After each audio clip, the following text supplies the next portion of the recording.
Bonjour, bonjour à tous. Ravi de vous retrouver pour ce panel. Il est très important ce panel, et d'ailleurs la salle n'est pas complètement pleine. Ça montre l'ampleur et la nécessité. Sport et soft power, un levier concret de promotion, de développement et d'intégration en Afrique. C'est le titre de ce panel. Bienvenue tout d'abord à tous.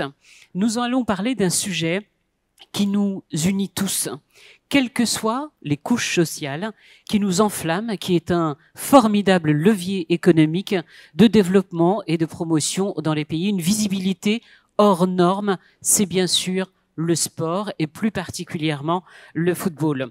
Sport et soft power au Maroc, nous l'avons vécu lors de la dernière Coupe du Monde. Et nous avons tous vu à quel point le Maroc a rayonné à travers le monde entier. Nous avons vu ce que le sport pouvait transmettre en émotion, en partage, le partage de la culture.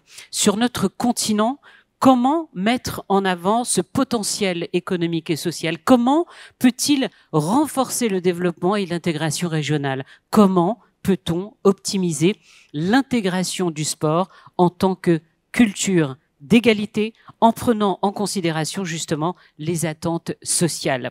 C'est à ces questions que nous allons répondre aujourd'hui et vous pouvez interagir. On va essayer d'y consacrer 45 minutes et puis ensuite nous donnerons la parole à la salle. Je vous présente nos invités. Moubarak Lo. Il est le président de l'Institut Émergence au Sénégal. Il a été conseiller politique et économique de nombreux ministres dans son pays et il participe très régulièrement à de nombreuses conférences internationales. Il est également professeur, très proche des jeunes. On lui donnera la parole dans un instant. Afeti Awanor, du Ghana. Il est chef d'entreprise, consultant, écrivain. Il a une grande expertise dans le domaine entrepreneurial, puisqu'il a travaillé avec de nombreux pays, notamment le Libéria, le Nigeria, l'Afrique du Sud, le Mozambique ou encore l'Ouganda. Également avec nous et qui nous rejoindra dans quelques petites minutes, il est sur un autre panel, Abdou Diop. Il est le président de la commission Afrique de la Confédération Générale des Entreprises du Maroc, la CGEM. Il a notamment en charge de renforcer les relations économiques entre le Maroc et ses partenaires du continent. Également avec nous, et cette fois-ci, il nous vient du Cameroun, c'est Will Biakop. Il est fondateur et le président exécutif d'une entreprise de consulting spécialisée dans le marketing sportif, les médias, le tourisme sportif et l'événementiel pour le Moyen-Orient et l'Afrique. C'est justement le cœur de notre sujet, le fameux soft power. Également, Mohamed Amin Zariat, c'est le président de Tibu Afrique, une ONG qui prône l'inclusion sociale par le sport sous toutes ses formes, inclusion positive. Il nous en parlera dans quelques instants et vous verrez que cette ONG créée il y a un peu plus d'une dizaine d'années a connu qu'a grandi exceptionnellement. Enfin, avec nous également, Ali Benjeloul, il est administrateur et vice-président du club marocain de football, le Mas de Fès, le premier club au Maroc à avoir accueilli des investisseurs privés sous le régime de société anonyme. Il est également consultant en marketing. Bonjour à tous. En stratégie. Ma première question, je vais vous la poser à tous. Celui qui veut prendre la parole en premier n'hésite. Sur notre continent, nous avons un potentiel indéniable. Comment les pays africains peuvent mettre en avant ce potentiel économique et social? Je rappelle quand même une chose très importante. Nous sommes le continent avec la population la plus jeune de la planète. Donc nous avons un rôle de premier plan. Qui veut prendre la parole en premier? Moubarak Lo. Bon, je précise que j'ai été 2 fois président de la Fédération sénégalaise de taekwondo. Ça n'apparaît pas. En général, les taekwondokas sont très calmes. J'étais aussi dans la Fédération mondiale comme vice-président du comité des Jeux universitaires de la jeunesse. J'étais secrétaire général aussi de l'Union francophone de taekwondo. Donc je suis heureux de participer, de croiser les regards entre le sport et l'économie. À la base, je suis plutôt économiste. C'est une vaste question. Effectivement, il y a un paradoxe. l'Afrique est le continent peut-être doté de plus de richesses naturelles dans le monde. Si vous prenez les statistiques, en ressources minières, en hydrocarbures, en terres arables disponibles. Parce que si vous allez dans un pays comme l'Inde, pratiquement tout est cultivé aujourd'hui. Moi-même, j'ai fait 16 fois l'Inde. C'est rare de trouver des terres non cultivées en Inde. En Afrique, tout est en friche. Donc, c'est forcément le continent du futur. Vous allez dans un pays comme la Guinée, on l'appelle le château d'eau de l'Afrique, tellement il y a tellement d'eau. Malgré tout, ça ne se traduit pas dans le développement de l'Afrique. Ça veut dire qu'il y a un élément manquant. L'élément qui manque, c'est la transformation. Comment passer des ressources naturelles à une transformation. Ça demande de la technologie, ça demande du capital humain, ça demande l'organisation. C'est ça le défi de l'Afrique, mais nous espérons que ça va arriver, Inch'Allah. Monsieur Awanor, alors pour la salle, pour ceux qui... vous avez des casques de traduction, puisque ce panel sera en français et en anglais. Monsieur Awanor, vous êtes, vous, au cœur de ce sujet, puisque vous êtes chef d'entreprise. Est-ce que vous pouvez nous expliquer ce qui vous a motivé? À quel moment vous vous êtes dit, c'est là-dessus, c'est le sport qui a un potentiel économique très important pour notre continent? À quel moment? Thank you for the question. My background is primarily in energy management, oil and gas, mostly. I've worked across sub-Saharan Africa most of my life, and in every single country on the continent that I visit, I realize that there's a huge useful base with a lot of potential, especially in rural parts of these African countries. Now, when you engage the youth in these rural parts of all these African countries, especially West Africa, there's a high level of interest in sports, primarily football, right? So it dawned on me that, okay, as a soft power or as a way of leveraging interest in other fields, why don't I do something that engages or ropes in these youth through sports, at the same time adding on other aspects? So for example, I started a foundation that focuses on developing human capital in IT training, in agripreneurship, in entertainment, and in sports. Now, we use sports, we started a football tournament, and we use sports as a way to attract people to the foundation. But the main focus is not just focusing on developing players and so on. The focus is on developing key skills, life skills that will allow them to thrive in main cities and in economies. Because I look at myself and I say the only difference between me and somebody in a rural area is I had access to a computer at a very young age, so I'm tech inclined versus them. Before computers, I knew what an encyclopedia was. I could access an encyclopedia, so I could get information. And if you take these people from the rural areas and put them in my situation, they would outshine me. They would do far better than I did.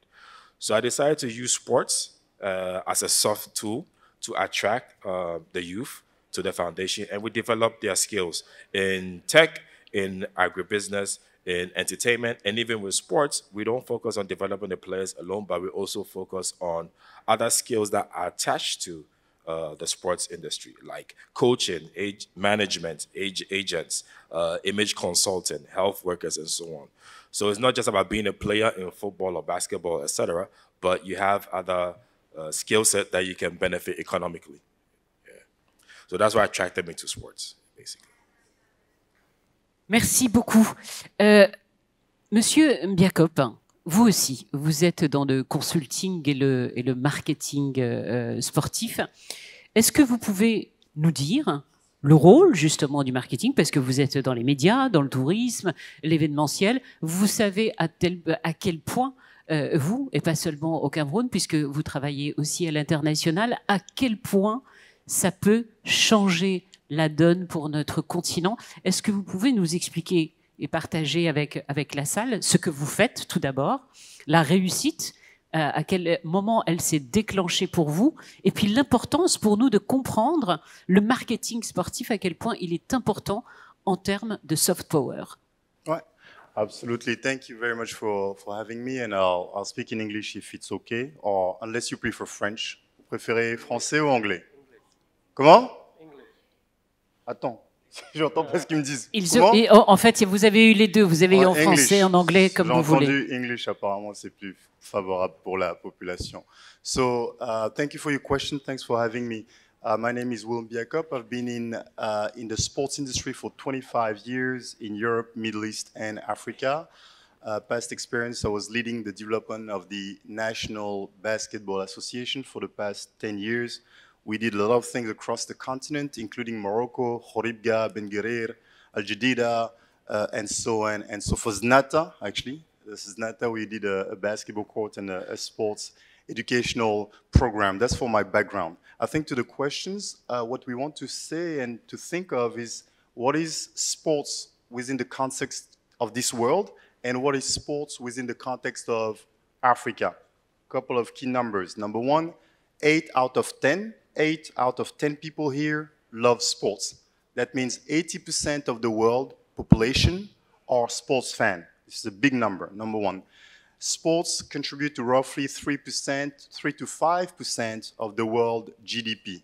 Okay, 5% of the world GDP from an annual growth rate is being 5% over the past 20 years. That's big time.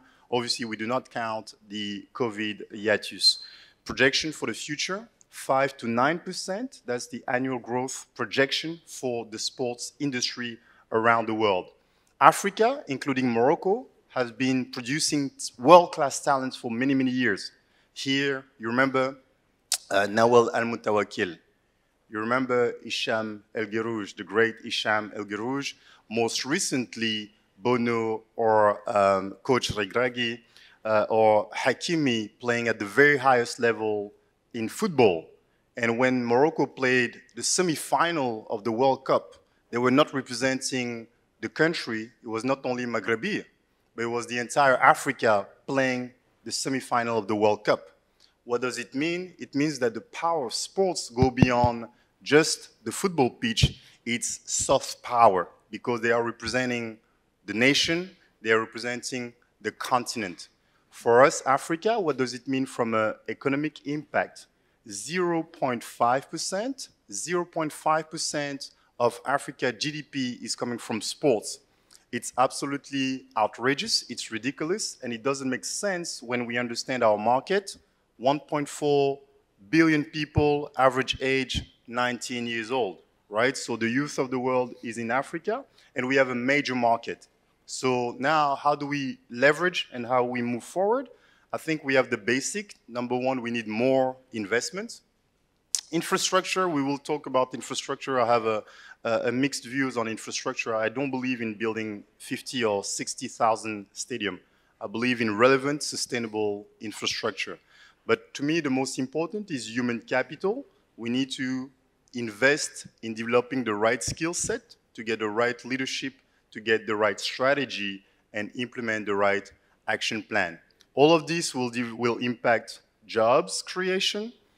That's tourism, marketing, and so on and so forth. But it also helps us leveraging and maximizing all those ambassadors that I mentioned. Hicham El Guerrouj is an amazing ambassador for Morocco. Hakimi is an amazing ambassador for Morocco. That helps soft power. And when we think of sports soft power, I'd like to link it to business and business benefit, because the more you promote your nation, the more you promote your destination from a touristic standpoint, manufacturing, and so on and so forth. That means business you're bringing in back home. Merci beaucoup. Ça montre l'ampleur. Halil Benjelloun, vous êtes au sein d'un club de football, vous êtes au cœur du sujet, le Mas de Fès, pour ne pas le citer, ce que je disais tout à l'heure. Est-ce que ce qui vient d'être dit est très important? Ça veut dire qu'on est tous conscients de ce que peut apporter le sport, le football, mais pas seulement, puisque on citait quelques stars sportive marocaine, mais on peut le dire à l'échelle continentale et dans le monde. Vous, au sein de votre club, récemment, très récemment, enfin, vous avez ouvert la porte à des investisseurs privés. Est-ce que vous pouvez nous expliquer pourquoi seulement maintenant? Pourquoi c'est pas possible avant? Alors, vous savez, déjà merci pour l'invitation aux organisateurs et merci à l'audience d'être avec nous. Mais pour attirer des investisseurs dans un secteur, il faut que le secteur soit porteur, rentable et attractif. Aujourd'hui, le football tel qu'il est présenté aujourd'hui et organisé ne présente pas d'intérêt économique. Est-ce que les sociétés qui opèrent dans le foot aujourd'hui au Maroc font des bénéfices? La réponse est non. Donc quand on va voir un investisseur rationnel dans son comportement et qu'on lui demande de venir mettre des billes dans le foot, la réponse est factuellement non, c'est automatique. Maintenant, il y a une manière de présenter les choses. Au MAS de Fès, nous avons discuté avec des investisseurs depuis 3-4 ans et les négociations, les discussions n'ont abouti qu'il y a un semestre, je dirais 6 mois. En fait, l'idée est simple, c'est de dire, voilà, ce n'est pas n'importe quel type de projet, c'est du foot, ça touche une partie importante de la population, ça peut être converti en soft power pour la ville, pour la région. Et ça va surtout permettre à Fès et à sa région d'être au rendez-vous de cette Coupe du Monde qui arrive. Comment, la question la plus, je dirais la plus prégnante sur ce sujet-là, c'est comment construire cette industrie du foot, comment monétiser les échanges autour du foot et comment rendre les entreprises profitables. Une équipe de foot aujourd'hui, c'est une entreprise de spectacle. Et quand on raisonne secteur, quand on raisonne entreprise, on a besoin de chaînes de valeur. Il y a beaucoup de petites mains qui viennent compléter le travail des artistes sur le terrain, le travail des joueurs de foot sur le terrain, et toute cette chaîne de valeur de ressources humaines à produire, de logiciels à produire, toute cette machine économique liée au foot doit voir le jour. Alors comment fait-on pour voir le jour? Comment fait-on pour créer un secteur économique? Le Maroc sait très bien le faire. Le Maroc ne produisait pas d'avions, le Maroc ne produisait pas beaucoup de voitures, et aujourd'hui le Maroc a réussi à rentrer dans ces marchés-là par des alliances très intelligentes entre le secteur privé et le secteur public. La même chose s'opère aujourd'hui dans le foot. L'État prépare des terrains et les investisseurs arrivent pour faire leur part du travail et de proposer un spectacle. Donc, encore une fois, c'est ce partenariat entre le privé et le public sur plein de dimensions, le cadre légal, le cadre législatif, le cadre fiscal, les subventions au club, qui font que chacun, État d'un côté et investisseur de l'autre, font la moitié du chemin.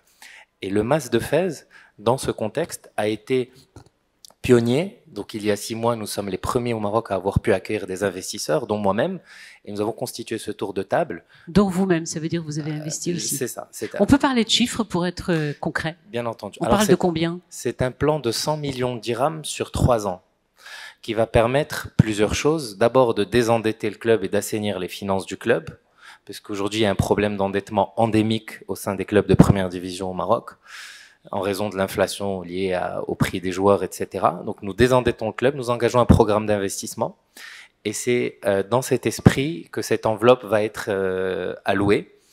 Voilà, donc nous sommes pionniers, très heureux de l'être, parce que nous ne voyons pas la ville de Fès accueillir la Coupe du Monde, la Coupe d'Afrique, puis la Coupe du Monde, sans avoir un club sous son meilleur jour.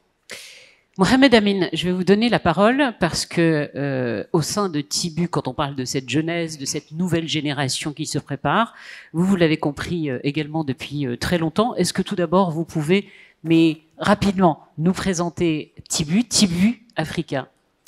Bien sûr. Ça tombe très bien parce que je vois beaucoup de jeunes dans la salle. Oui, parce que les panels se succèdent. Bienvenue à vous tous. J'arrive à inspirer un seul jeune, j'ai tout gagné. À la base, je suis joueur international de basketball et à un moment dans ma vie, il fallait choisir entre les études et le basket. Donc, j'ai dû organiser un tournoi. Enfin, j'ai dû arrêter d'abord le basketball et j'ai continué mes études. Et autant qu'étudiant, j'avais organisé le tournoi international de basket universitaire. T comme tournoi, I comme international, B comme basketball, U comme universitaire. Et donc, ça a démarré avec un tournoi de basket. Quand on est étudiant, à l'âge de 18-19 ans, on n'a pas d'expérience, comment parler aux médias, comment écrire un email, comment présenter un projet. On l'a fait et c'est comme ça que j'ai eu mon premier envol. C'est-à-dire qu'aujourd'hui, la jeunesse au Maroc et en Afrique, ils ont besoin d'un premier envol. Ensuite, avec mes collègues, on s'est dit, bah tiens, comment rendre tout ça sustainable? Donc, il y a 10 ans, on parlait de la durabilité, de la sustainability. Et puis, on a monté Tibu Maroc, qui était à la base une ONG qui promeut le basket. Et à un moment, j'ai compris, tout simplement, qu'il ne s'agit pas forcément du basket. Ça peut être un ballon de football, de tennis, du rugby. Certes, il faut un ballon, il faut un espace. Ça peut être un espace de 5 étoiles, gazon synthétique FIFA Pro, comme ça peut être une récréation au cours d'une école publique primaire, mais il faut surtout un homme ou une femme. Will a bien parlé du human capital, justement. Un coach, on va dire un mentor, un éducateur, qui va pouvoir justement aller vers les jeunes réfugiés, vers les jeunes migrants, vers les filles adolescentes dans les zones rurales, vers les jeunes en situation de handicap, et qu'à travers le sport, il va permettre de développer des compétences motrices, cognitives, socio-affectives, des compétences techniques, comportementales, entrepreneuriales. Et c'est ce qu'on fait aujourd'hui, chaque jour, à travers mes 350 collaborateurs et collègues dans les 40 villes, dans les 12 régions du Royaume, en Tunisie également, à Madagascar, en Côte d'Ivoire et au Sénégal, à travers nos écoles de la seconde chance, orientées métiers du sport, à travers nos incubateurs d'innovation sociale et d'entrepreneuriat des jeunes par le sport, dans les écoles publiques primaires, dans les quartiers populaires, dans les centres communautaires, c'est qu'on utilise le sport justement comme du soft power, on attire les jeunes à travers le sport, ça peut être le judo, la natation et autres. Vraiment, aujourd'hui, on travaille sur plus d'une quinzaine de disciplines, mais notre objectif majeur, c'est de créer des life champions. Des life champions pour nous, ça peut ne pas être du Hakimi, del Guerrouj, etc., mais des life champions qui vont venir d'un milieu précaire ou pas, qui vont venir d'un milieu carcéral, mais qu'à travers le sport, ils vont développer une estime de soi, une confiance, mais ils vont se dire que je suis capable d'évoluer dans mon pays, dans mon territoire, et que je peux jouer le rôle d'acteur de changement. Moubaraklo, est-ce que nos politiques sont conscients de l'enjeu? Vraiment. Juste, Mohamed Amin, c'est facile pour vous de lever des fonds ou pas? Alors, sincèrement, dites-nous honnêtement. En fait, parce que tout le monde nous dit, c'est bien beau, hein, les mots qu'on entend, soft power, du sport. Il y a beaucoup de jeunes qui sont avec nous, et certains peut-être qui rêveraient de devenir un grand sportif. Est-ce qu'on les aide suffisamment? Est-ce que nous avons suffisamment de financement? Alors, dans ma vie de chaque jour, je suis positif et je dis pas des choses. Oui, mais en vrai. Voilà. Mais au début, c'était difficile. Mais je vous dis maintenant, je suis certain que les financements, ça se trouve partout. On va trouver les financements dans les collectivités, chez les fondations privées, dans des entreprises, des ministères, etc. Ces gens-là, ces acteurs-là ont besoin d'avoir devant eux des nanas et des mecs déterminés, sérieux, qui ont une vision. Et aujourd'hui, au Maroc, par exemple, je vais vous citer des référentiels stratégiques qui confortent des entrepreneurs sociaux comme moi. D'abord, la lettre OL de Sa Majesté en 2008 qui explique comment le sport peut être un levier de développement. Ensuite, la Constitution de 2011 qui donne le droit à chaque citoyen au Maroc d'avoir accès au sport. 3, le nouveau modèle de développement où Tibu a été cité comme modèle d'émergence sur la page 27 et que ce nouveau modèle explique comment le sport doit devenir justement une nécessité institutionnelle identitaire dans notre pays et aussi dans les pays avoisinants. Et puis en dernier, le programme gouvernemental. Nous avons un nouveau gouvernement avec un nouveau ministère qui coiffe à la fois l'éducation nationale et les sports. Et aujourd'hui, j'espère que bientôt il y aura cette nouvelle politique sportive publique qui va permettre justement de reconnaître la filière sport pour le développement et comment le sport peut accompagner les politiques publiques. Moubaraklo, je vous repose la question, est-ce que nos politiques sont conscients de l'enjeu qui se joue? Il ne marche pas? C'est vous? Ouais. Oui, je disais que en fait, il y a le sport d'élite et le sport de masse.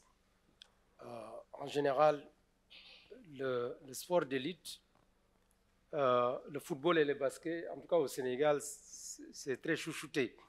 Parce que le basket, on fait des résultats. Le football, on a commencé à faire des résultats. Donc, un peu partout en Afrique, on peut dire que le football, l'État s'en occupe très bien, en tout cas pour les équipes nationales. l'enjeu maintenant au-delà des équipes nationales, parce que quand vous allez, moi j'ai dirigé la fédération de taekwondo à 2 reprises. Le besoin, c'est aussi comment développer la pratique sportive dans toutes les régions. Et là, on a besoin de ce qu'on appelle un plan de relance. Ça c'est moins soutenu. En général, vous avez beaucoup de difficultés pour déployer ces stratégies de massification, de maillage du territoire national avec des infrastructures, d'aider les athlètes à avoir des protections, parce que quand vous faites des compétitions, il vous faut des protections. Et donc, il faudrait, je pense, travailler dans ces 2 sens.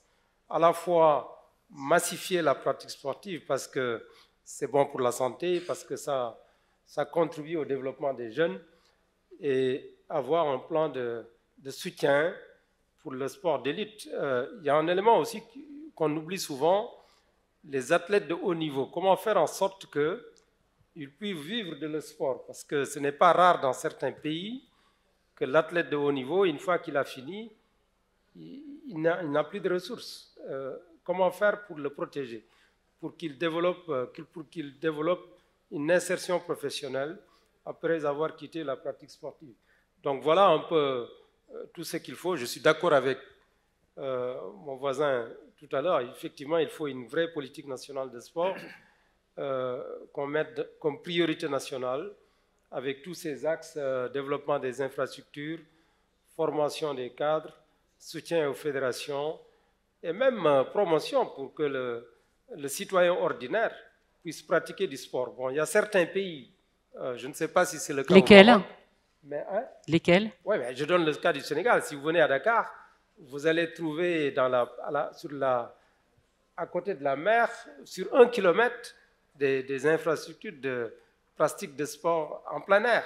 C'est un exemple qu'il faut multiplier ailleurs. Je pense que c'est extrêmement important de rendre le sport, en tout cas, populaire, et pas seulement dans les tribunes, mais aussi dans la rue et dans les salles. Merci.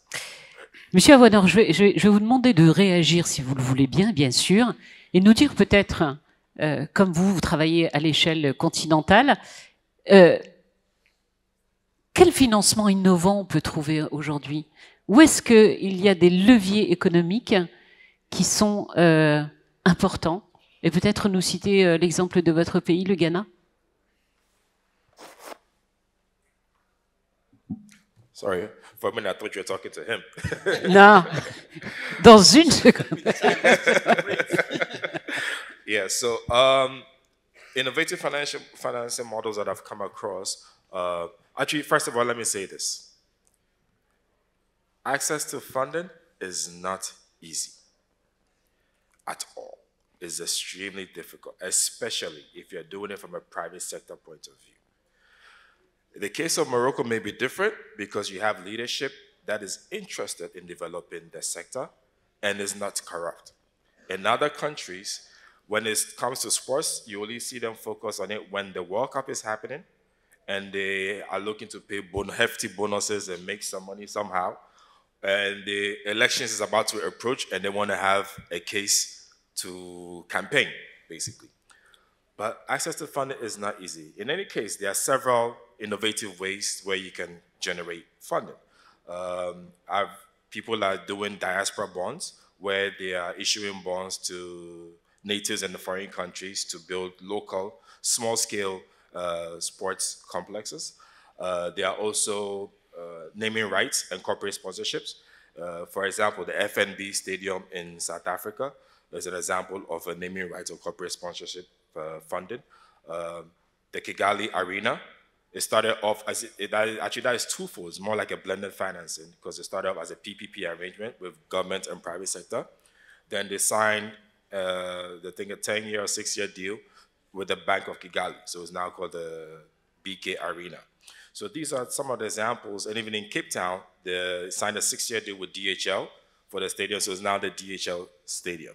So there are several ways, but I guess more or less the easiest one for a private sector is more of naming rights, selling naming rights, and corporate sponsorship, or digital rights through esports, sports betting, if you can leverage that in a way to tax it a little bit, especially for local-based communities, small-scale sporting infrastructure.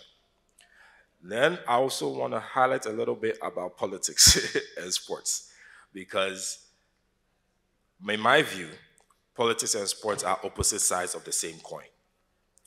They are both, it's just like sports, football, boxing, and so on, politics is also a contact sport. Now, if you look at history, there have been instances where politics has been used as a means for reconciliation and dialogue, or as a fuel for nationalism and animosity. I think in 1969, a football match between Honduras and El Salvador led to war. Of course, it wasn't because of the football game that started the war. It was more based on immigration rights and land reform. But the fact that Honduras lost by 1 goal, they started attacking Salvadoran immigrants, and then the Salvadoran army also retaliated, and that sparked into a few days, about 100 hours of war. If you look at South Africa, for example, during the apartheid regime, there was a boycott of sporting activities to highlight segregation in the area. Now, post that, the evil of using that also became an angel, where during the rugby match with the Springboks, Nelson Mandela showed up and they used it as a form of to signify patriotism and nationalism, which helped them reconcile and resolve from that. So they go hand in hand, right? Now, in any case, private sector and public sector need to work together in developing sports, whether it's for health, for education, whatever it is, they need to work together. In the policies, in our education curriculum, in Ghana, for example, I remember when I was a child in school, we had something called PE, physical education. But PE, as a child, to me, it was, if we're going to do any sport, it was football. I had no interest in football. Even today, I still have no interest in football. The only time especially after Asamoah Gyan lost that penalty, I've lost absolute interest in even national football. I'm more interested in things like tennis, basketball, and golf. But there was very little focus on those disciplines. And I've gone across Africa, I realized there's a lot of talent in other sporting activities, but there's too much focus on football. If we take time to develop, from a very young age, interest in all these other disciplines, we'll have much more talent to shop out there. Thank you. Merci beaucoup.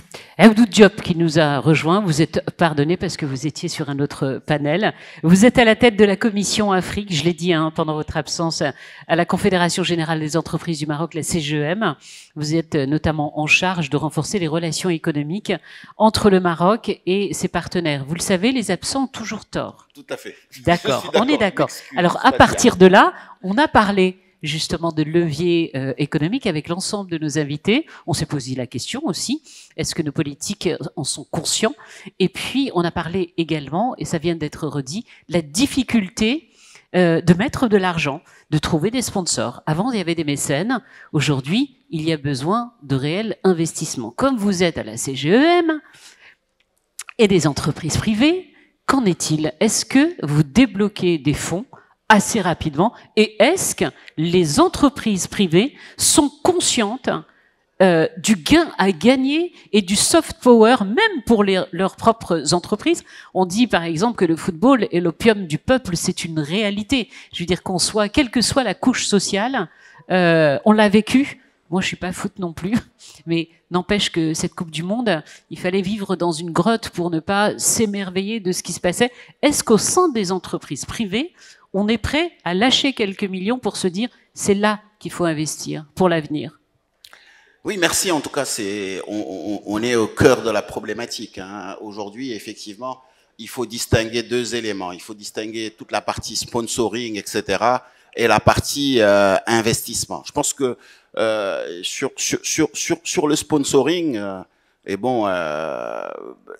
l'intérêt de sponsoriser un événement, souvent dans beaucoup de pays, est lié à plusieurs choses. Il y a un premier élément, quelquefois les gens pensent que c'est juste, on le fait parce que on a des relations avec la personne, on a des relations avec la ville, et on l'a souvent vu comme plutôt de l'aide qu'autre chose. Progressivement, quand on voit l'impact qu'a le sport, il y a beaucoup d'entreprises qui commencent à comprendre ce soft power que génère le sport. Et c'est pas toujours simple, hein. D'ailleurs, avec Amine, on a des discussions et c'est vrai que ma vision et la vision de ma directrice com ne sont pas toujours les mêmes, parce que c'est vrai que quand on parle de sponsoring d'événements, il faut comprendre ce qu'on est en train de mettre, il faut comprendre quel est l'impact qui va être attendu et l'impact à long terme qui n'est pas forcément l'impact immédiat de la pub quelquefois. Donc aujourd'hui, c'est en train de changer parce que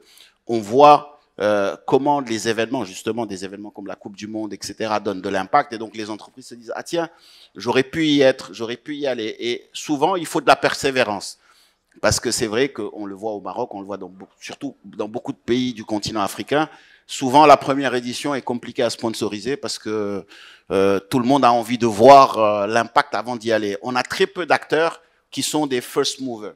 Et ça, il faut que le secteur privé commence à comprendre que le ticket est plus cher quand on vient à la deuxième étape. Et je pense qu'il y a des évolutions qui sont en cours et qui se voient, hein. Nous, en tout cas, en tant que Forvis Mazars, nous accompagnons beaucoup d'acteurs. Ça a pris du temps pour prendre, mais aujourd'hui, on est sponsor de l'équipe nationale féminine de handball. On a été sponsor des JO 2024.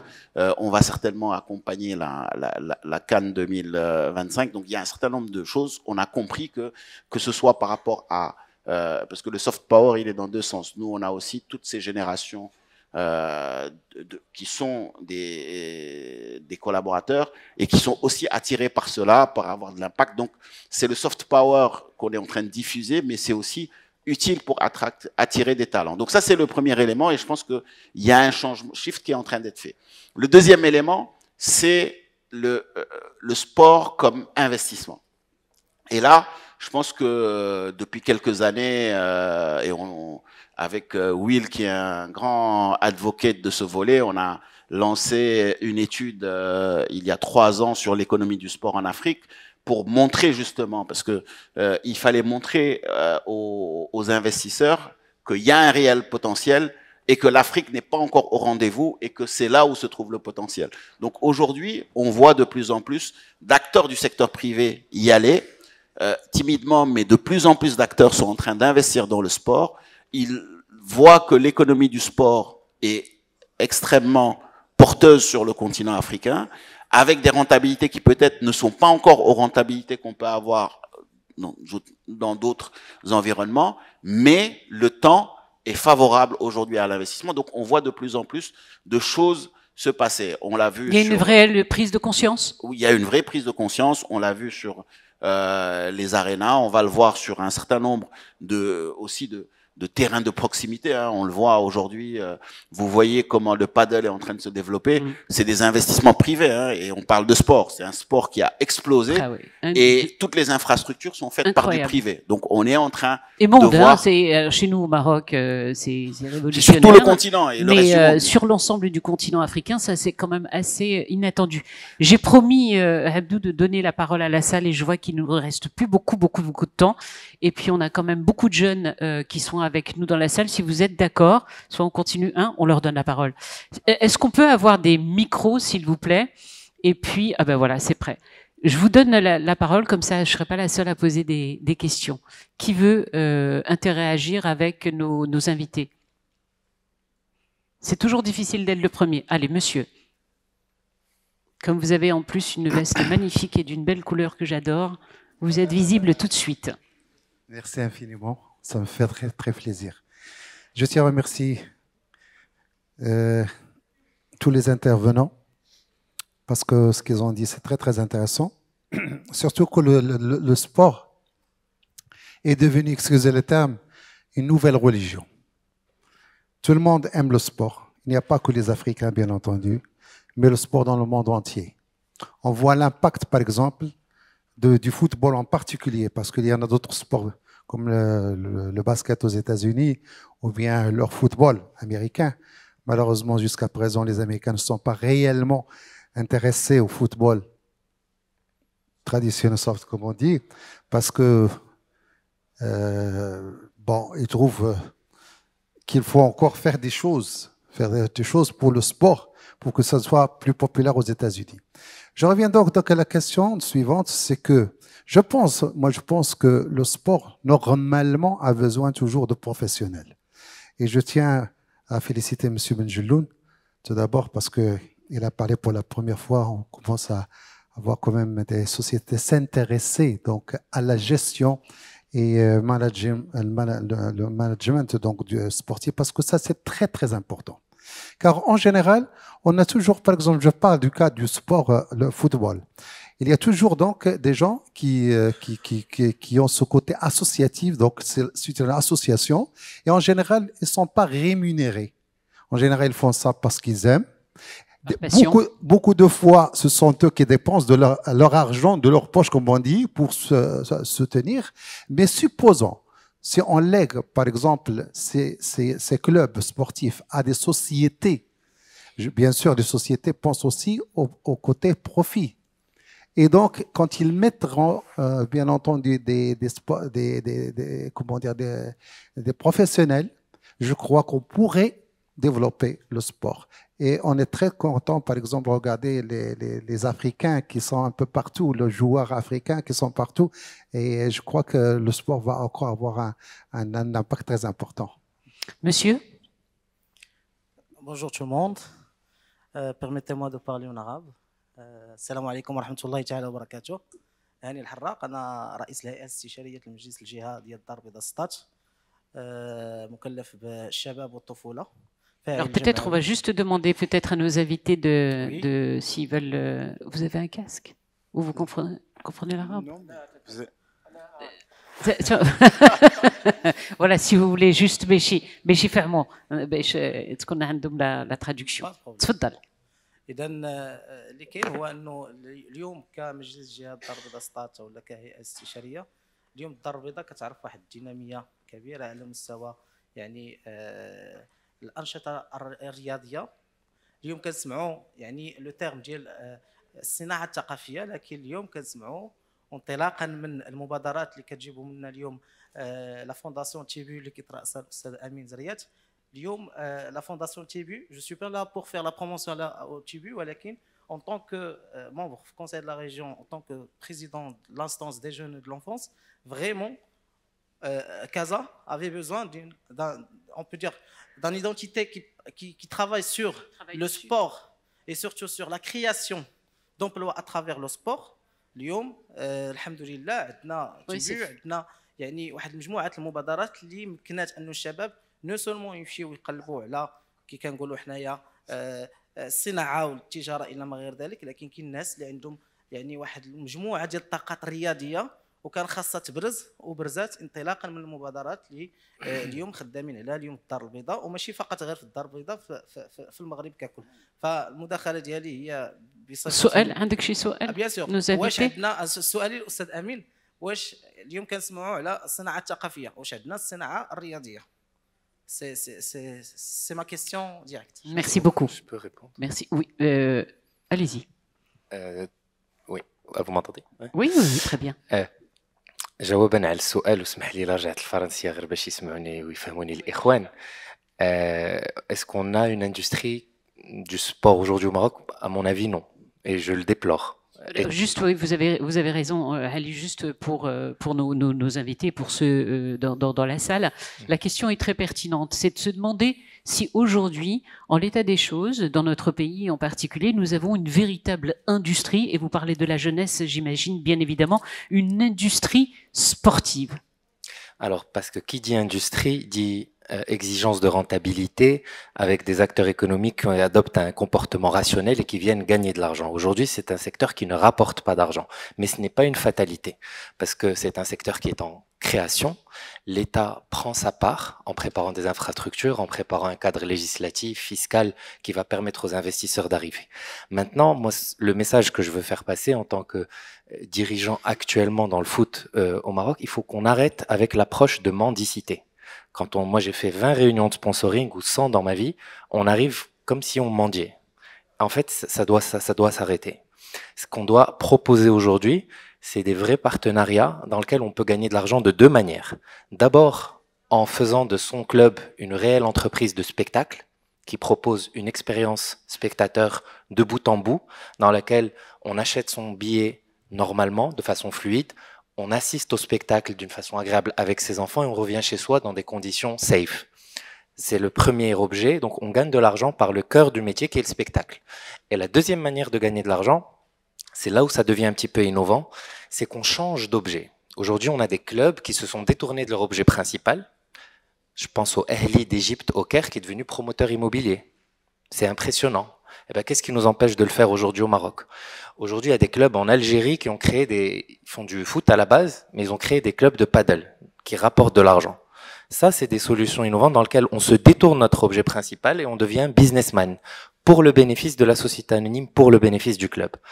Aujourd'hui, au Maroc, on a beaucoup d'espoir dans des entrepreneurs citoyens, entre mécènes et bailleurs de fonds, qui arrivent pour croire dans cette industrie naissante, et l'État ne demande qu'à voir ce type d'expérience se multiplier. Nous, aujourd'hui, par exemple, dans le cadre du MAS de Fès, la fédération de foot marocaine nous suit de très près et veut que l'expérience réussisse, veut que davantage d'investisseurs arrivent dans d'autres clubs et veut que notre expérience réussisse. Voilà. Vous voulez réagir, Jacob? Je vous ai vu beaucoup secouer la tête et ensuite je donne la parole à Mohamed Amin.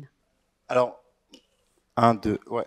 Ma réaction, elle est multiple, mais peut-être adresser la question et après, moi, je voudrais plus adresser les jeunes parce qu'ils sont là. D'accord avec ce que Ali a dit, pas d'accord sur une partie qu'il a dit que le secteur ne génère pas d'argent. C'est pas exactement correct. Nous avons participé en 2022, on a fait une étude avec PwC.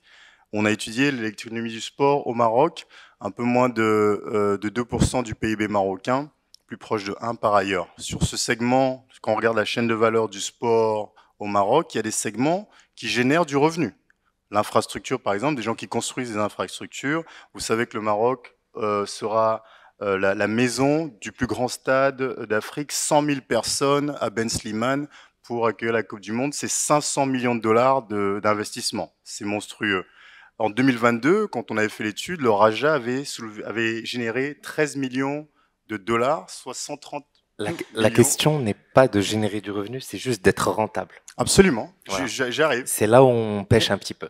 Absolument, mais ça dépend à nouveau quel segment. La rentabilité... Donc il y a de l'argent, mais c'est pas rentable, c'est ça que vous voulez nous dire? Il y a de l'argent, mais ce n'est pas encore rentable? Ça dépend de quel segment à nouveau. Ça dépend de quel segment. Il y a des gens, par exemple, il y a un jeune Yacine qui a une société qui fait de l'événementiel, il fait du gaming, lui, il génère de l'argent parce qu'il organise des événements dans le gaming et dans le e-sports, il est très bon, il travaille avec Mastercard ici, et il génère de l'argent. Donc il y a en fonction des segments, des entreprises qui génèrent de l'argent. J'ai parlé du Raja, si vous regardez leurs états financiers pour l'année 2022, c'est 130 millions de dirhams. Bon, ça c'était un point. Je suis d'accord sur le fait qu'il faut absolument professionnaliser et monétiser le sport. Moi, ce qui m'intéressait, Fatia, si vous permettez, je vois beaucoup de jeunes dans la salle et je pense que c'est eux que j'aimerais beaucoup entendre et je vous remercie pour ceux qui ont témoigné. Vraiment, allez-y. Parce que eux, oui, en fait, c'est vraiment la clé. Pourquoi c'est la clé? Le Maroc, et sur les 6 prochaines années, on a une vision claire de ce qui va se passer au niveau des méga-events. Ce qu'on appelle méga-events dans le sport, c'est la CAN, la Coupe du Monde, etc. Ces méga-events, ils imposent une chose essentielle, je l'ai dit tout à l'heure en anglais, maintenant je parle en français, c'est le capital humain, c'est-à-dire c'est vous. On a besoin, il y a un énorme appel d'air pour des gens qui vont être qualifiés pour pouvoir répondre à l'attente qui s'impose avec ces événements. On va avoir besoin de gens dans le marketing, on va avoir besoin de gens dans l'événementiel, dans le digital, dans l'hospitality, etc., etc. Ça, c'est des choses qu'il faut absolument que les jeunes qui sont là prennent conscience. La deuxième chose, on parle de soft power, je crois que c'est l'objet de ce panel. Oui, mais vous avez raison parce que là, vous êtes au cœur du soft power en même temps puisque vous parlez de l'économie et de la création d'emplois et c'est l'un des enjeux majeurs de notre continent. Vous voulez qu'on les... Prenez la parole, vraiment, n'hésitez pas, posez des questions, chauffons. على راحتكم بالعربية فرنساوية la langue que vous souhaitez, allez-y, on n'a plus beaucoup de temps. Ah oui, il va répondre, mais c'est juste pour les sensibiliser. Amine, sinon je vais me faire disputer. Hein. On laisse les jeunes ou vous voulez que je réagisse? Mais juste si on Très peut faire rapidement. court pour la réponse, comme ça on leur donne la parole. Oui, bien sûr. Très rapidement, mes collègues ont raison parce qu'ils sont experts, ils sont passés par des expériences, ils comprennent très bien, on va dire, le secteur. Maintenant, moi, je vais juste parler de quelque chose peut-être qu'on n'a pas cité, parce que depuis tout à l'heure, on parle sport business. Moi, j'aimerais bien qu'on parle du sport social business. Aujourd'hui, je vais vous donner un réel exemple concret avec le ministère de l'Éducation nationale, du préscolaire et des sports. On a vu qu'il y a peu d'activités physiques et sportives dans les écoles publiques primaires et on s'est dit comment on vient avec une solution qui va permettre justement de favoriser le sport au sein de l'école et lutter contre le décrochage scolaire, etc., etc. Et donc, on a créé une solution qui a démarré dans l'école 1, l'école 2. Aujourd'hui, elle se fait dans 400 écoles, qui est de permettre à des animateurs sport santé d'aller dans ces écoles, animer des activités éducatives et sportives, offrir des panoplies de jeux axés sur les 17 objectifs de développement durable, etc. Et ça fait quoi si on continue à le faire chaque jour d'une manière profonde? Ça fait qu'on va toucher 4,5 millions d'enfants qui vont être dopés par le sport, qui vont peut-être avoir un premier contact avec le sport au sein de l'école, et qui demain vont aimer le sport plus et vont aller demander à leurs parents de les inscrire dans le club à côté, du judo, de basket et autres, une licence de plus. Ils vont s'intéresser à acheter des baskets sympas, donc ils vont aller chez Decathlon ou autres. Et ça fait aussi, on va dire, créer des emplois. Ça crée des emplois. Parce que pour chaque école, il faut un animateur sport santé.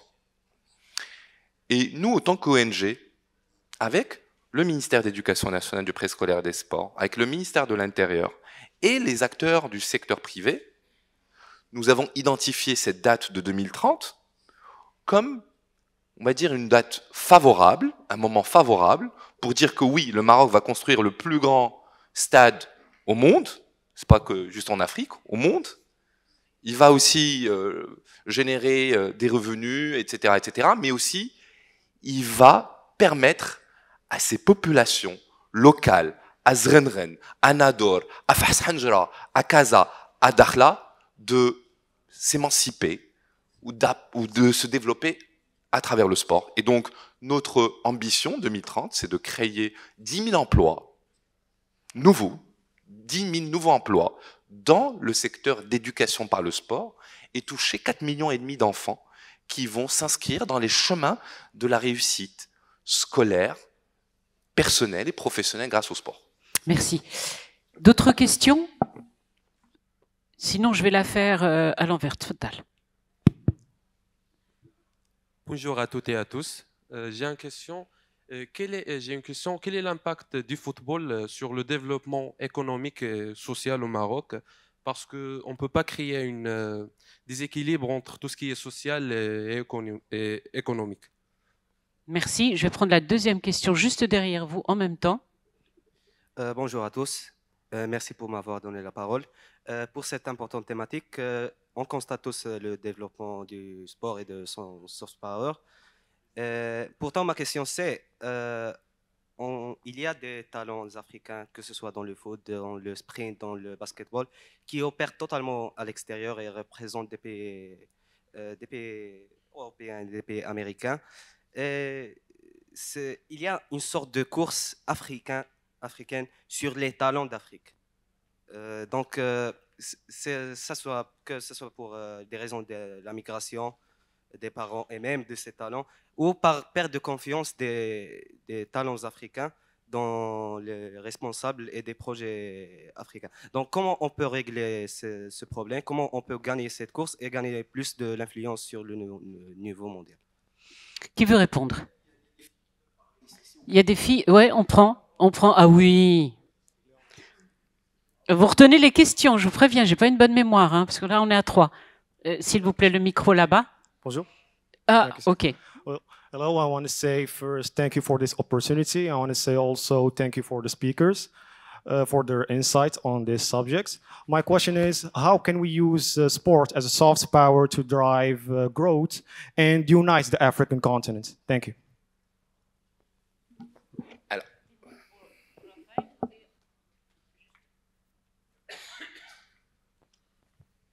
Parité oblige, hein? Obligé.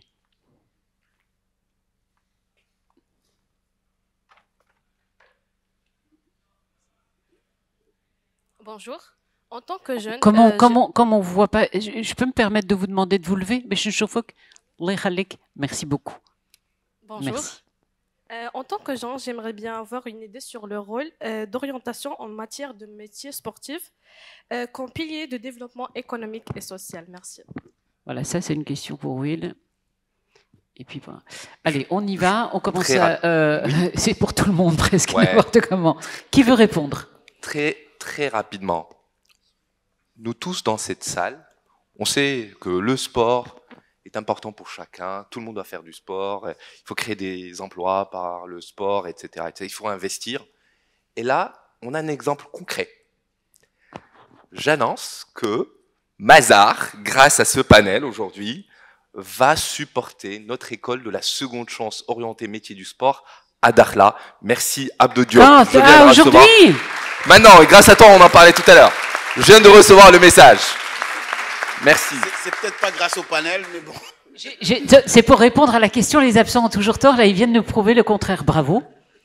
C'est sûr, certain. D'accord, mais combien? Oh non, non. Quand on aime, on compte pas. Quand on aime, on compte pas. On démarre. Inch'Allah, il y aura. On peut dire combien ou pas? Vous voulez pas? Quand on aime, on compte pas. Mais ce qui est bien, c'est que il y a un engagement du privé. Bravo à Mazar. Franchement, voilà. Franchement, c'est vraiment à encourager. On a Monsieur Aonor, vous vouliez réagir? All I have to say is, I'll come to see you too. I need money. Super, I'm good. Le piège. Monsieur Aonor, j'aimerais bien aussi que vous interagissiez par rapport aux questions qui ont été posées juste avant. Vous êtes justement dans ce secteur, que ce soit la première question qui a été posée, mais également de la jeune femme. Parce qu'on parle d'emploi, on parle d'économie, on parle de l'industrie, et peut-être qu'on peut faire presque un résumé. Ok, c'est sympa tout ce que vous nous dites, mais dans quel secteur on va pour un jeune? I will say this. There is a whole ecosystem around sports. We've spoken about other disciplines. We've spoken about the entire value chain. You don't have to focus on developing playing talent. You can look at other aspects. We spoke about hospitality, concierge services, consultancy services, coaching services, management services, agency services. There's a whole ecosystem that comes with the whole sporting community. That is economically viable. You can actually make a lot of money providing these services to some of these players, teams, and so on. So don't limit your focus to just playing or having the talent to participate. There's a whole broad of. So if you're studying medicine, if you're studying law, you're studying accounting, insurance, whatever you're studying, do that and do it well. You can apply those same skills into the sporting environment and make money from it. And I would love to see a lot of women involved or showing interest in this. I see a lot of you in the room, which I'm happy about. But I was hoping to get more questions from the ladies, but it's okay. Une question aussi. Vous voulez? Allez-y. Il y a encore une question aussi. C'est pas une question? Oui, une question. Oui, et puis il y aura la jeune femme là-bas aussi. Vous avez vu, ça y est, les femmes. Allez-y, je vous en prie. Bonjour à toutes et à tous. Tout d'abord, je vous remercie pour toutes les informations que vous nous avez données. Comme étant une étudiante en action sociale, en travail social au Maroc, je vous suggère de ne pas viser que les enfants, de viser plus des catégories de la population cible. Pourquoi pas l'enfance, la jeunesse, l'adulte et même les seniors en association ou bien même dans leur maison, dans leur domicile. De même, j'espère que vous prenez en considération la pratique ou bien la concrétisation de ces projets sportifs dans la réalité, dans toutes les 12 régions, et non pas que les régions qui sont plus améliorées, plus développées. Et voilà, donc j'espère que... En fait, ce que vous voulez dire, c'est vrai qu'on parle beaucoup de la jeunesse, et vous nous dites le sport, ce serait bien que ce soit vraiment pour tous les citoyens marocains, tout confondu, qu'on ait 40, 50, ou Oui, 60 ans, exactement. c'est ça? Oui, Le allez-y. sport concerne le tout. Oui, quand on entend sport et secteur sportif, on pense tout de suite à rentabilité, sport d'élite et spectacle, évidemment, pour la masse. Ce dont vous parlez là, le rôle social du sport étendu à la grande masse, c'est un petit peu l'État qui prend le relais. Mais ça ne veut pas dire que les opérateurs privés que sont les clubs, les investisseurs sont exclus de ça. Je vais donner un cas très concret dans le cadre du MAS de Fès. Nous avons créé la Fondation MAS.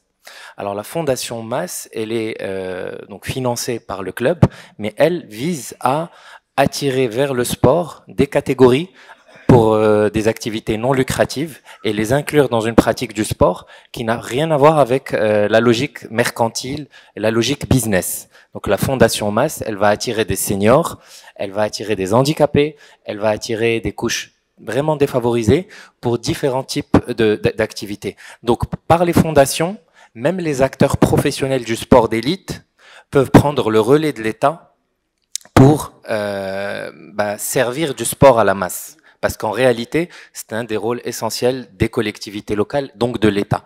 Mais les opérateurs privés peuvent prendre leur part également. Il y avait également une question par là. Si vous pouvez relever la main, je ne vous vois plus. Il y a d'autres questions. Oui, c'est vrai, vous avez raison. Allez-y. Allez, je prends la main alors pour adresser les quelques questions. Juste répondez court, on a vraiment 5 minutes. Je vais essayer.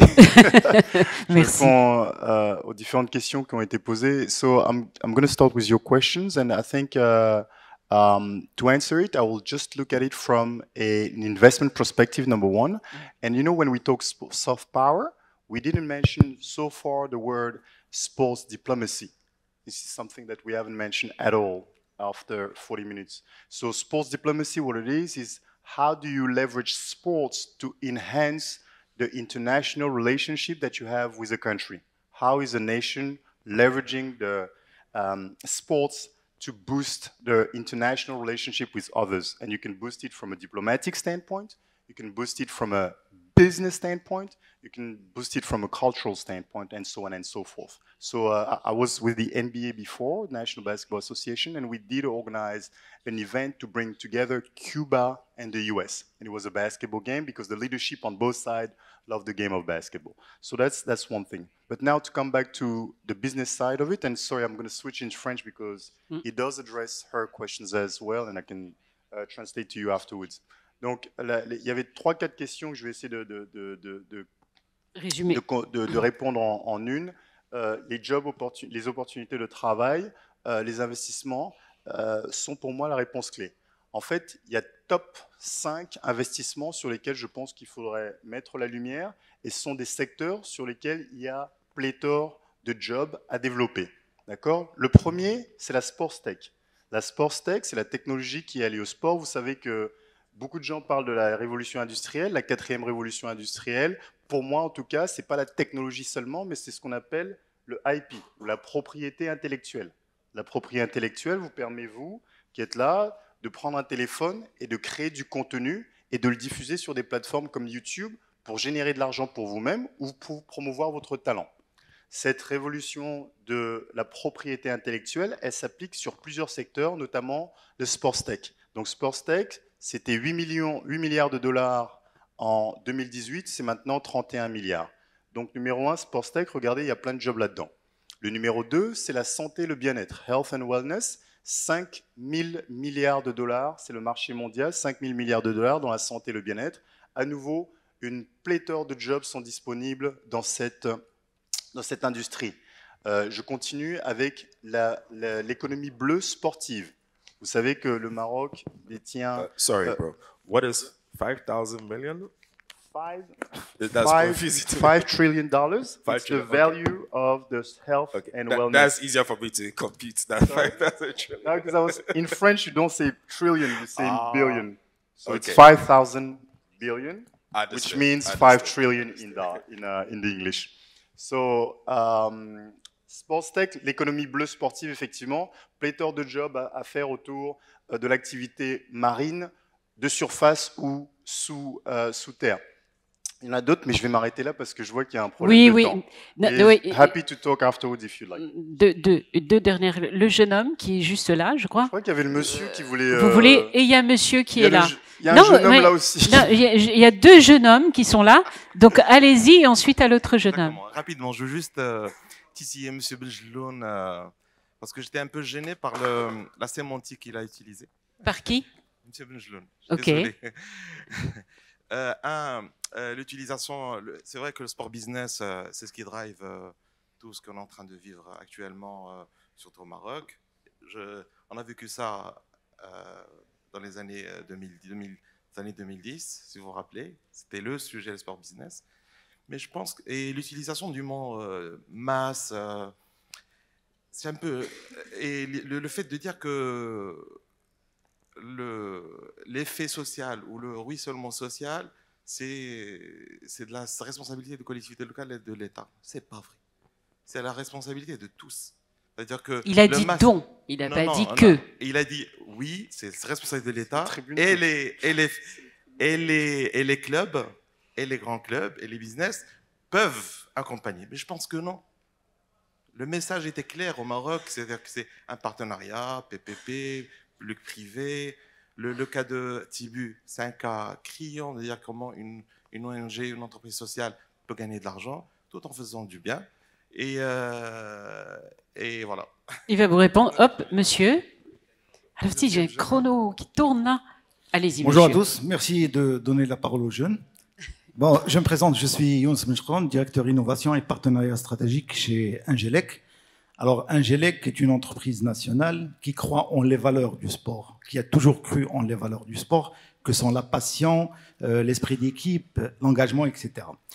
Donc, c'est pour ça d'ailleurs qu'elle sponsorise tout au long de l'année plusieurs événements sportifs, d'échecs aussi, etc. Et c'est pour ça qu'elle est le sponsor officiel depuis plus de 20 ans d'une des plus grandes équipes de Casablanca de football, le Wydad de Casablanca pour ne pas le nommer. Mon ami porte une veste verte, j'aurais dû prendre une c'est le vert de rouge. l'espoir. Voilà. Donc, ma question, pour ne pas être long, qu'en-est-il de la prise de conscience du secteur privé que le sponsoring n'est pas au fait jeter l'argent par la fenêtre? Ça veut dire, vous voulez parler de l'impact? Oui. Je peux vous retourner, juste avant qu'on vous réponde, si vous me permettez, je peux vous poser une question? Quand vous dites depuis 20 ans, on investit, on y a cru, on y est allé, oui. Est-ce que au sein de votre entreprise, vous avez évalué, c'est-à-dire que de 1 million, vous avez multiplié les chiffres? Est-ce qu'il y a quand vous parlez de cette prise de conscience, est-ce qu'il y a eu une évolution? C'est-à-dire, est-ce qu'il y a Est-ce que vous avez mis, en clair, est-ce que vous avez mis plus d'argent? Non. Non, mais on peut pas. Malheureusement, on peut pas. Il n'y a pas eu d'études qui montrent que. Voilà, c'est exactement ce dont il fallait parlait croire au parce départ. que nous sommes présents sur 25 pays en Afrique.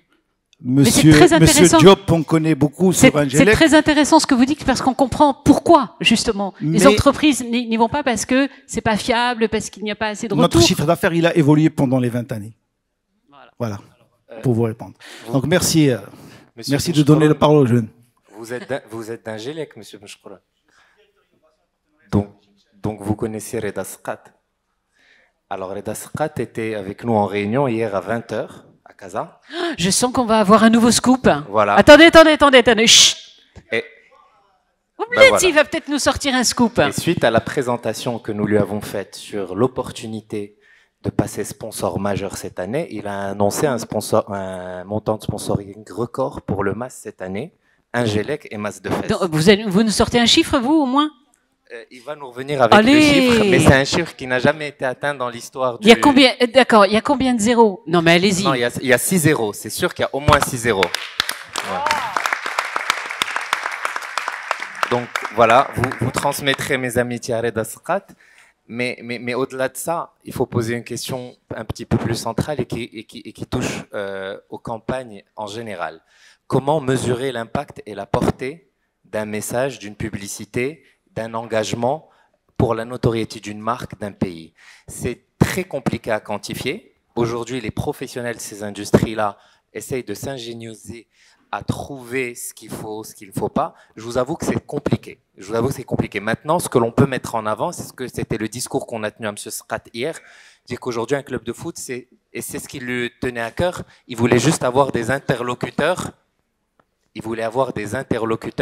constants qui pouvaient être fiables, crédibles sur le long terme. C'est ce qu'il nous a demandé. Voilà. Merci à tous. Les gens commencent à sortir parce qu'il y a d'autres panels qui vont débuter. Merci infiniment à tous. Merci vraiment de votre participation avec tous nos invités.